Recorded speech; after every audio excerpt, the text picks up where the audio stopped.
estudio del libro de Génesis. Vamos al capítulo 8. Oremos. Padre, ponemos este tiempo en tus manos para que nos hables a través de tu palabra, que nos guíes con tu Espíritu, Señor, y podamos aprender y aplicar lo que nos enseñas. También te pido por cada persona que estará mirando, escuchando, Señor, para que seas tú hablándole y no nosotros, mi Dios, que sea tu palabra siempre gobernando nuestras vidas. En el nombre de Jesús. Amén. Bien, mis queridos hermanos, hermanas, vamos a Génesis capítulo 8. Y antes de leer los dos primeros versículos, solamente como una pequeña recapitulación y muy rápido, habíamos visto que Dios juzgó a la humanidad, mandó un juicio, el diluvio, se salvó Noé y su familia porque Dios había encontrado que él caminaba en fe. Dios le había dicho a Noé, construye un arca para que entres tú, tu familia. Y él obedeció, hizo tal cual conforme Dios le dijo. Y en este momento ahora ya el diluvio se ejecutó, ya las cosas, toda la carne en la tierra había muerto, solo estaba Noé, su familia, los animales que subieron al arca. Y ahora se trata de iniciar de nuevo, se trata de una nueva oportunidad, por eso se llama una segunda oportunidad. Y creo que todos queremos una nueva oportunidad en nuestras vidas cuando de alguna forma hemos pecado, nos hemos equivocado. Si pudiéramos retroceder el tiempo, probablemente borraríamos muchas malas decisiones.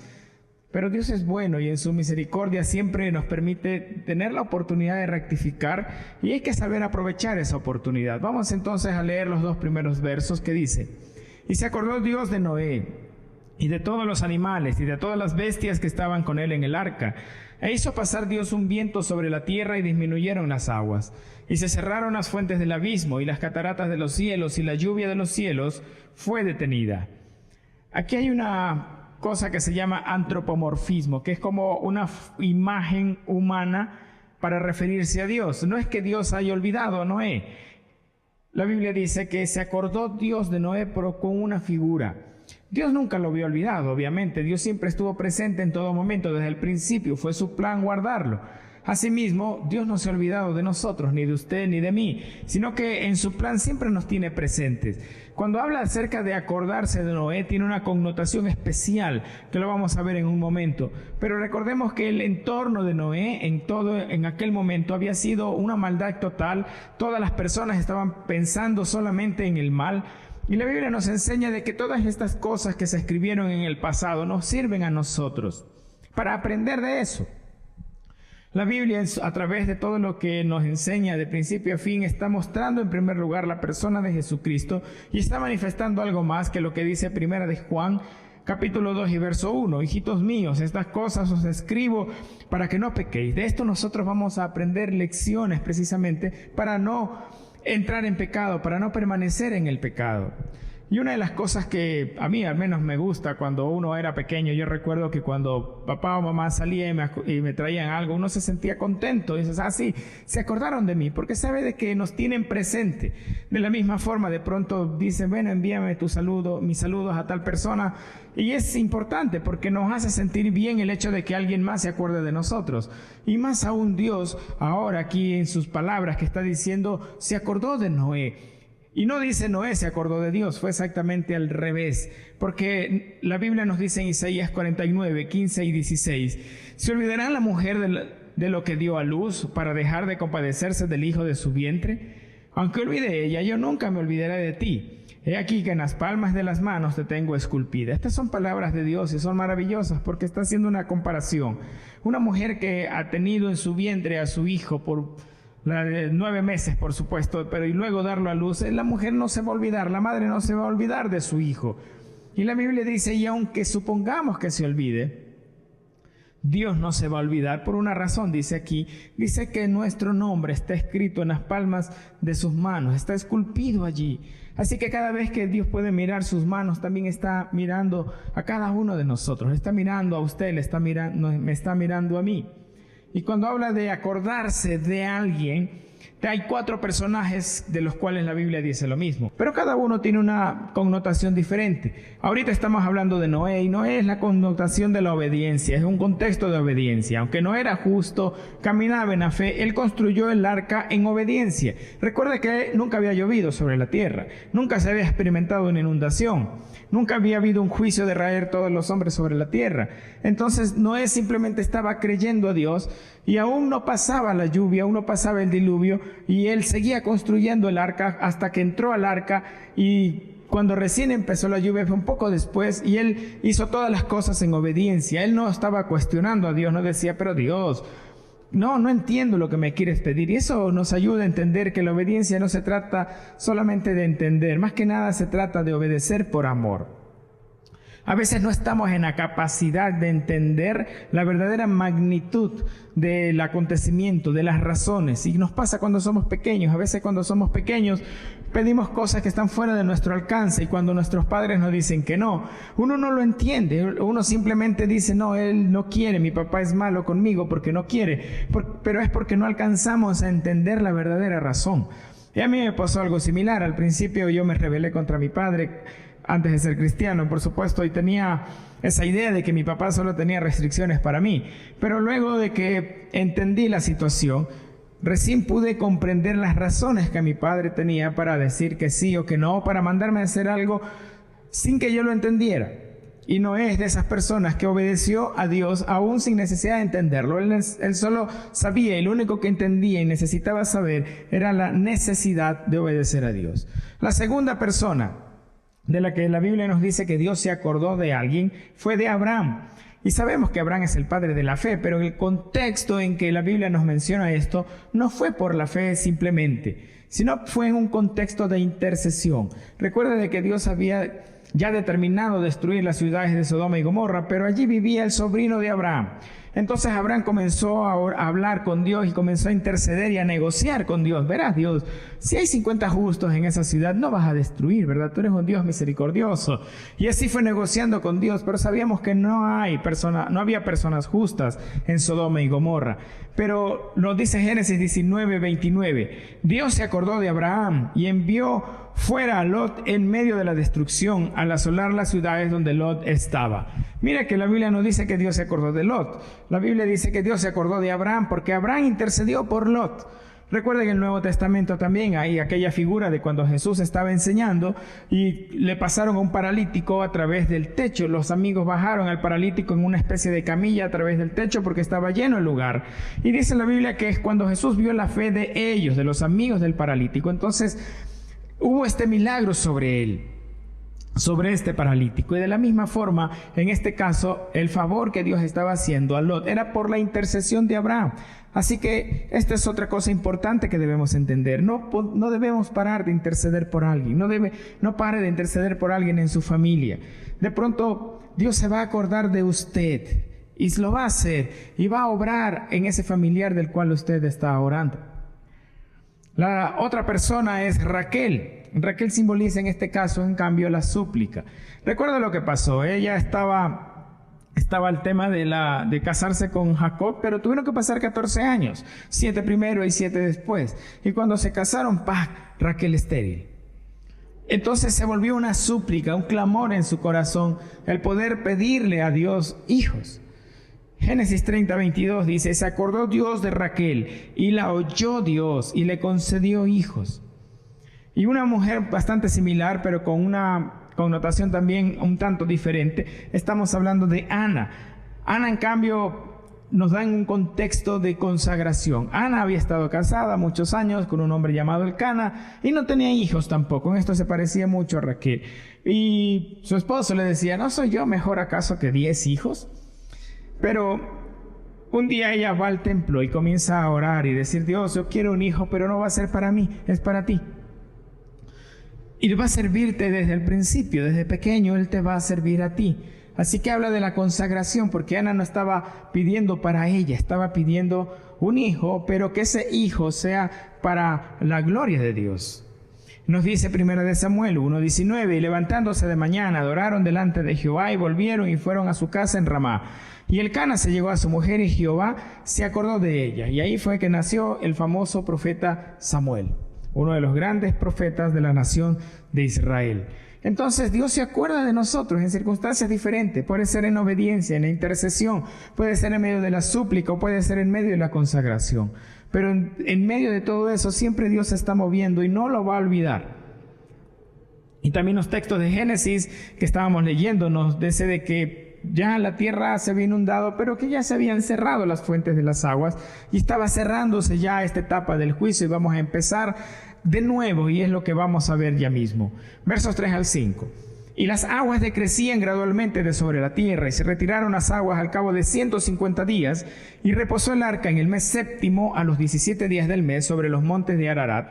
Y las aguas fueron decreciendo hasta el mes décimo. En el mes décimo, al primero del mes, se descubrieron las cimas de los montes. La crecida de la inundación había durado 150 días, pero hasta que comenzara la calma pasaron 261 días. Y la Biblia nos dice que las aguas comenzaban a decrecer de manera gradual, es decir, no sucedió de la noche a la mañana. Pero a nosotros sí nos gusta obtener las cosas de la noche a la mañana, cosas que requieren esfuerzo, trabajo, las queremos de la noche a la mañana. Es como el microondas, usted lo pone 1 minuto y ya listo. Pero los frutos no se consiguen así. Usted no siembra hoy y cosecha mañana, sino que al contrario tiene que sembrar hoy, cuidarla, primero haber preparado la tierra, cuidarla, luego sembrar, luego regar y estar constantemente pendiente de la planta hasta que nace, da el tallo, luego las hojas, las flores y finalmente el fruto. Y si en medio era necesario podar, etcétera, usted tenía que estar pendiente de eso para poder dar frutos. Y de eso se trata. Cuando decrecían las aguas de manera gradual, también había un tiempo en medio en que todavía no era el tiempo ideal para que Noé saliera del arca, porque la tierra aún no estaba seca. La lluvia pudo haber parado, las fuentes del abismo pudieron haberse cerrado, pero la tierra estaba aún mojada, aún no era habitable, aún no se podía sembrar y cosechar. Asimismo, nos enseña que muchas cosas vendrán de manera gradual y dependerá de nosotros, dependerá del esfuerzo también que le pongamos en algunas ocasiones. Pero nos enseña que es necesario esperar también, esperar a que sea el tiempo oportuno. Aunque haya parado la lluvia, repito, no era tiempo de salir, no se podía. Y asimismo hay muchas cosas que anhelamos de pronto de manera justa, pero que tal vez el tiempo no lo es aún. Necesitamos entender de que Dios trabaja también en nuestra paciencia. Y ahora póngase en el lugar de la familia de Noé. Noé estaba en el arca con su familia, con tantos animales adentro. Como quien dice, tanto animal adentro. El detalle es que usted ponga juntos muchos animales y se va a dar cuenta el olor que eso produce. Luego está el tema de asear todo eso. Y era un arca enorme. Haga de cuenta un Titanic para 8 personas. Entonces yo pienso de que en algún momento también fue trabajoso para cada uno de estas personas, esta familia, el poder mantener el arca de esa forma, estar pendiente de los animales, darles de comer, estar haciendo, y querían salir probablemente del arca y decían, no, ya Noé, lo siento, estamos mucho tiempo aquí, ya dejó de llover, necesitamos salir, pero estaban en los montes de Ararat. De hecho, es la montaña más alta de Armenia y según algunos estudiosos, el arca reposó como 4,000 y pico de metros sobre el nivel del mar, es un lugar muy alto. Más de 4,000 metros, el oxígeno es mucho menor y la altura es poderosa, digamos, allí en cuanto a sus efectos. Así que debemos aprender a que hay un tiempo ideal para todo y en este momento aún no llegaba. Veamos lo que dice el verso 6 al 14. Sucedió que al cabo de 40 días abrió Noé la ventana del arca que había hecho y envió un cuervo, el cual salió y estuvo yendo y volviendo hasta que las aguas se secaron sobre la tierra. Envió también de sí una paloma para ver si las aguas se habían retirado de sobre la faz de la tierra. Y no halló la paloma donde sentar la planta de su pie y volvió a él al arca, porque las aguas estaban aún sobre la faz de toda la tierra. Entonces él extendió su mano y tomándola la hizo entrar consigo en el arca. Esperó aún otros 7 días y volvió a enviar la paloma fuera del arca. Y la paloma volvió a él a la hora de la tarde, y aquí que traía una hoja de olivo en el pico. Y entendió Noé que las aguas se habían retirado de sobre la tierra, y esperó aún otros 7 días, y envió la paloma, la cual no volvió ya más a él. Y sucedió que en el año 601 de Noé, en el mes primero, el día primero del mes, las aguas se secaron sobre la tierra, y quitó Noé la cubierta del arca, y miró, y aquí que la faz de la tierra estaba seca. Y en el mes segundo, a los 27 días del mes, se secó la tierra. Se ve como vuelve a ahondar el tema de que las aguas se fueron retirando de manera gradual. Y los días seguían pasando, los meses seguían pasando. No fueron solo 150 días, no fueron 261 días. En realidad fueron 371 días. Pero es interesante lo que nos habla la Biblia acerca de estas 2 aves que envió Noé. La una era el cuervo, que dice que estaba yendo y volviendo hasta que las aguas se secaron, y también después envió a una paloma. Y los 2 animales son animales diferentes. El uno es considerado un animal impuro, en este caso el cuervo, y en cambio la paloma es considerado un animal puro. Y hay una pequeña lección espiritual aquí, porque Noé, cuando envió el cuervo, nos da a entender que él fue y regresaba al arca. Pero después envió una paloma, nos hace indicar como que en un momento el cuervo no regresó. ¿Y por qué? El cuervo se alimenta de carroña, de la carne de los animales que estaban muertos y estaban flotando sobre las aguas en aquel momento. Y a veces nosotros podemos caer en lo mismo y podemos deleitarnos en la carne. El cuervo salía a comer carne de carroña. A veces estamos en la iglesia, pero cuando salimos de la iglesia vamos y somos como el cuervo, vamos y a la carne otra vez. Y luego volvemos a la iglesia y vamos y volvemos a una vida carnal y volvemos a la iglesia y estamos yendo y viniendo. Pero la Biblia nos enseña algo diferente. Hay un antagonismo entre la carne y el espíritu. Y aunque nosotros queremos vivir una vida espiritual llena, una vida espiritual plena, donde Dios sea quien guía nuestras vidas, entre más lugar le damos a la carne, eso no va a pasar. Y la Biblia mismo dice que siembra para la carne cosecha corrupción. En Mateo 26:41 nos advierte: velad y orad para que no entréis en tentación. El espíritu, la verdad, está dispuesto, pero la carne es débil.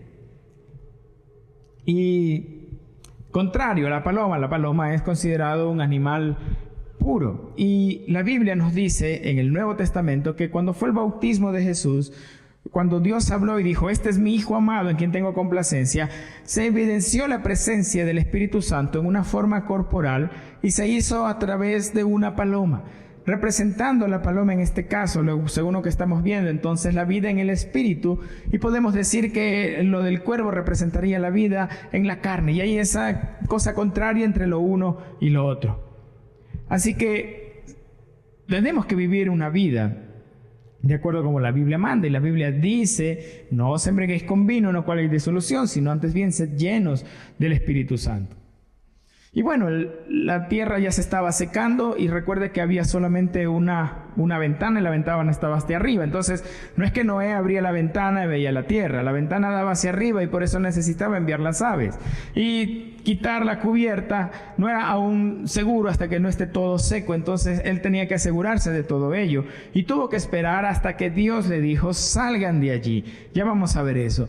Pero en este momento, ya representando que el regreso de la paloma con esta hoja que ahora actualmente se le considera el símbolo de la paz, y vemos que después no entendió que ya la tierra se había secado. Vemos Salmo 35, porque un momento será su ira, pero su favor dura toda la vida. Por la noche durará el lloro y la mañana vendrá la alegría. El juicio de Dios no es toda nuestra vida, o sea, no es que Dios te va a estar ahorcando siempre. Hay un momento en que ya también esa parte termina y empieza esta nueva oportunidad. Y este es el momento justamente de aquí en adelante. La humanidad va a tener una segunda oportunidad a partir de Noé y su familia. Y comienza diferente en versos 15 al 19 de Génesis 8. Entonces habló Dios a Noé diciendo: sal del arca, tú y tu mujer y tus hijos y las mujeres de tus hijos contigo, Todos los animales que están contigo, de toda carne, de aves y de bestias, de todo reptil que se arrastra sobre la tierra, sacarás contigo. Y vayan por la tierra y fructifiquen, y multiplíquense sobre la tierra. Entonces salió Noé y sus hijos, su mujer y las mujeres de sus hijos con él. Todos los animales y todo reptil y toda ave, todo lo que se mueve sobre la tierra según sus especies, salieron del arca. Es importante ver que Noé no salió cuando él quiso. Aunque la tierra estaba secándose, Noé no salió. Él esperó a que Dios le dijera, ya es tiempo. Y debemos aprender de eso porque nos adelantamos. Ok, Dios, tú tienes una promesa para mí, pero la quiero hoy. Yo sé que me la prometiste para mañana, pero la quiero hoy. Y a veces eso puede traer terribles consecuencias. Recordemos lo que pasó con Abraham. Abraham tenía la promesa del hijo, pero tenía que esperar aún y decían, bueno, no viene. Y entonces Sara, bueno, tenemos a Agar, pues ¿qué opinas si tienes un hijo con ella? Y así tenemos el hijo de la promesa.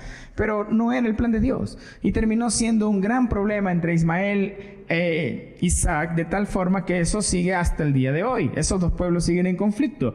Entonces, Dios habló a Noé y le dijo recién, ok, Noé, ya es tiempo, sal.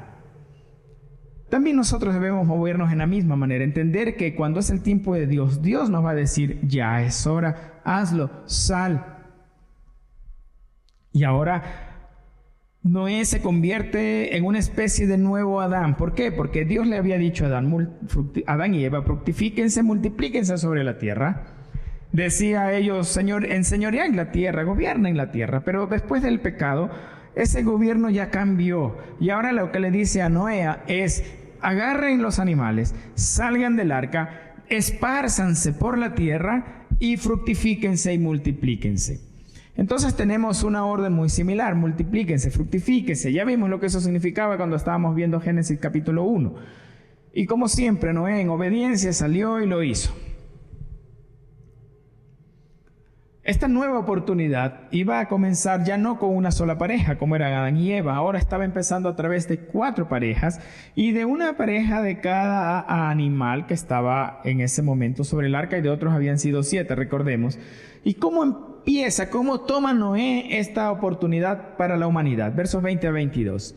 Y edificó Noé un altar a Jehová y tomó de todo animal limpio y de toda ave limpia y ofreció holocausto en el altar.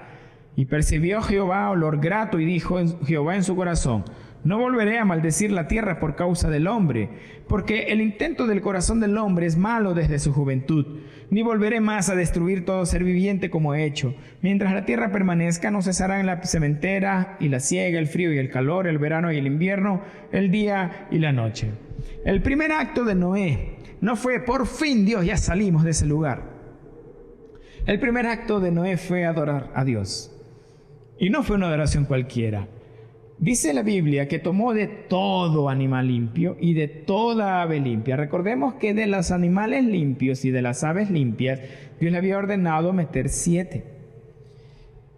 Había el riesgo de perder toda la especie si sacrificaba todo. Era un sacrificio no solo bueno, sino valioso.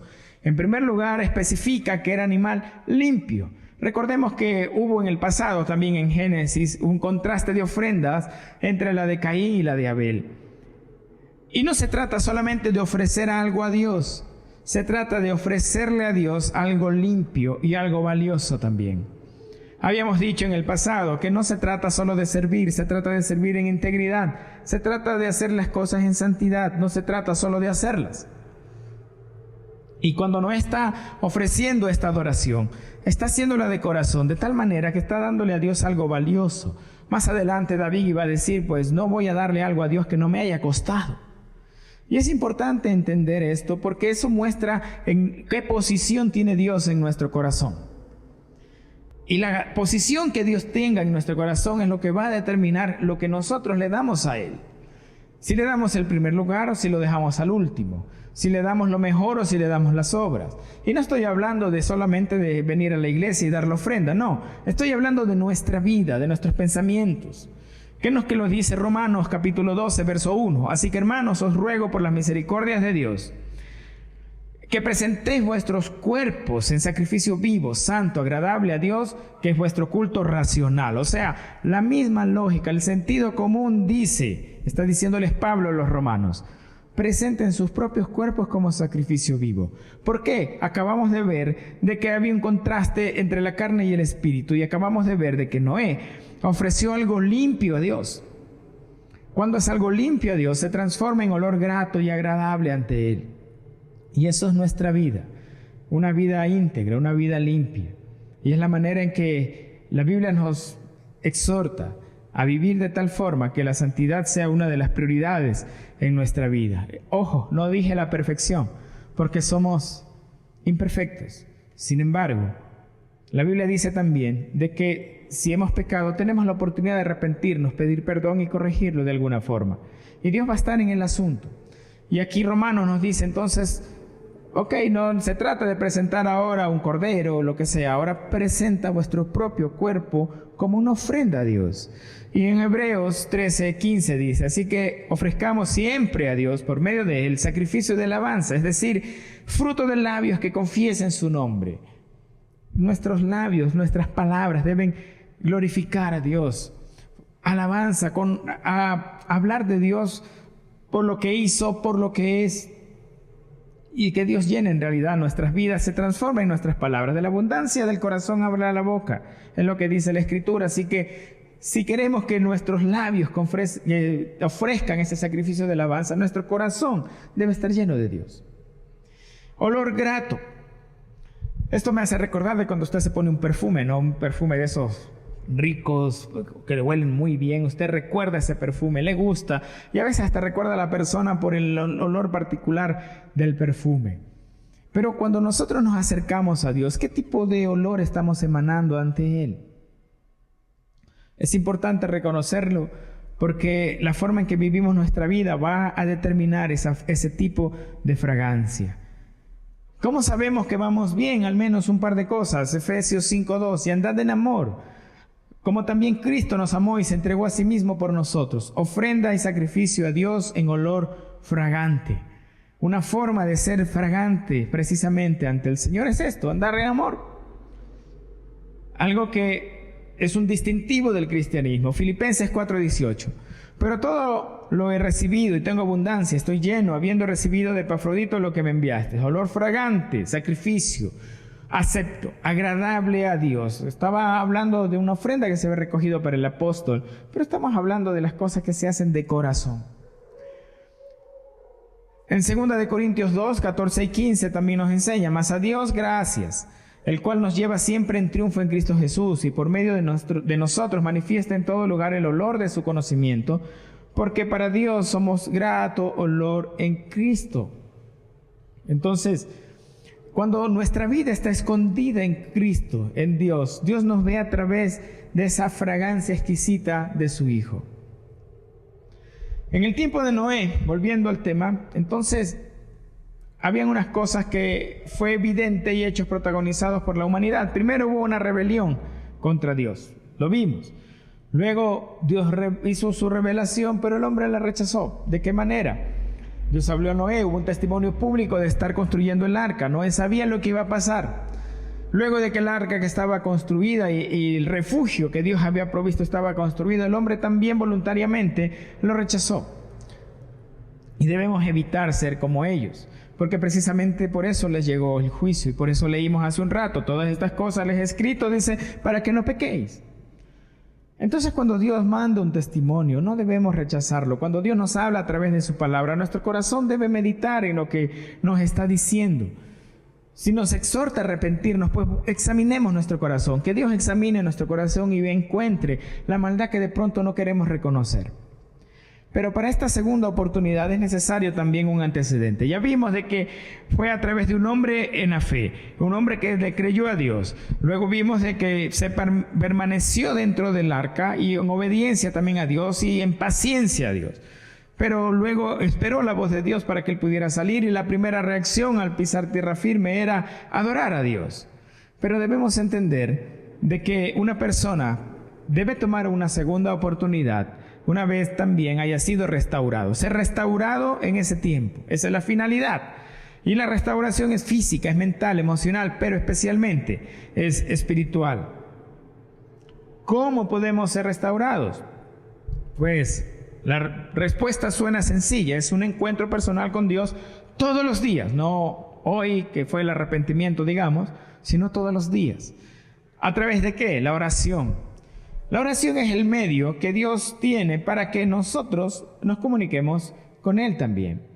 Algunos han dicho que la oración es como la respiración del cristiano. Si usted no respira, pues se muere, ¿verdad?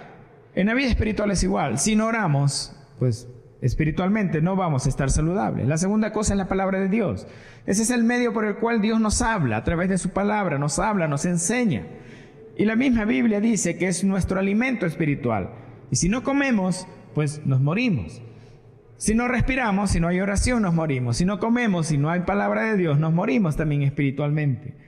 Y por supuesto la comunión con el Espíritu Santo, que nos revela la verdad, nos guía a la verdad, nos revela las cosas que desconocemos de Dios. Así que como un hijo tiene constante comunión y comunicación con su Padre, así nosotros deberíamos tenerla con nuestro Dios. Y de esa manera vamos a caminar de una forma en que nuestra vida va a crecer espiritualmente. ¿Qué significa ser restaurado? Restaurar es el arreglo de los desperfectos de una obra de arte, de un edificio, de una otra cosa.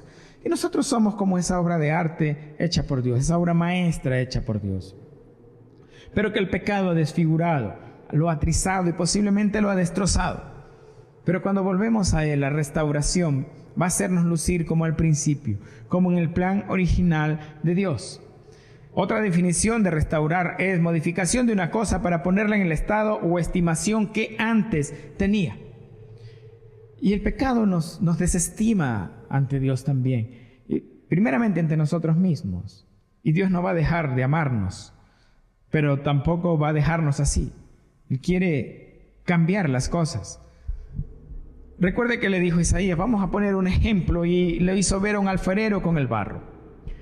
¿Y qué pasó con la vasija de barro? Pues no salió bien. Así que tuvo que romper la vasija y hacerla de nuevo. Y la segunda oportunidad es que podamos empezar de nuevo, podamos ser esa vasija hecha de nuevo, pero en medio ocurrió de que tuvo que quebrar la anterior, la que estuvo mal hecha. No podemos construir algo nuevo sobre algo viejo. No puede usted construir un edificio sobre los cimientos de una casa vieja hecha para un piso. Tiene que sacar todo eso y empezar de nuevo. Asimismo debemos romper con el pasado, destruir el pecado que ha gobernado nuestras vidas en algún momento y poder tomar ese nuevo inicio de esta manera. Efesios 4:22 al 24, que en cuanto a vuestra anterior manera de vivir, os despojéis del viejo hombre que se corrompe según los deseos engañosos, y que seáis renovados en el espíritu de vuestra mente, y os vistáis del nuevo hombre, el cual en la semejanza de Dios ha sido creado en justicia y santidad de la verdad. Está diciendo, olvídense de lo viejo, de sus acciones anteriores. Cambia esta mente que tienes, renóvate allí. Debemos priorizar ahora las cosas según lo que la Biblia nos enseña. Dice, ya no se vistan, ya no se pongan lo que antes hacían. Cuando habla de vestirse, eso es voluntario, ¿verdad? Usted va y coge la ropa y se pone. Asimismo, a veces hacemos con el pecado. Estaba antes allí y luego vamos voluntariamente y lo volvemos a tomar. Por eso, toda esa vieja vestimenta del viejo hombre debe ser desechado. Y aquí dice, pues que hemos dos cosas que Dios nos va a guiar en la justicia y en la santidad, que incluye la verdad. Como conclusión, Dios es bueno dando oportunidades porque nos ama. Pero debemos aprender que cuando esa oportunidad viene a nuestras vidas, debemos romper con nuestras viejas costumbres pecaminosas. Además de eso, esto va a ocurrir cuando nosotros comencemos realmente a obedecer. También esta obediencia debe llevarnos a la adoración a Dios, en agradecimiento, que nuestro corazón esté lleno de gozo y alegría de ver que su amor nos conduce a una nueva oportunidad. Pero también debemos entender que sin la oración, sin la palabra de Dios, sin una comunión con Él, no vamos a llegar a ninguna parte. Y la restauración es necesaria en nuestras vidas, pero nosotros debemos permitirle a Dios trabajar. Oremos. Señor, gracias por tu palabra y por la oportunidad que nos das de saber de que dentro de tu amor y misericordia, Señor, nos permites empezar de nuevo cuando hemos pecado, Señor. Perdónanos por haberlo hecho y ayúdanos, Señor, a ser restaurados en todo lo que nuestra vida haya sido corrompido y dañado por el pecado. En el nombre de Jesús. Amén. Muchas gracias.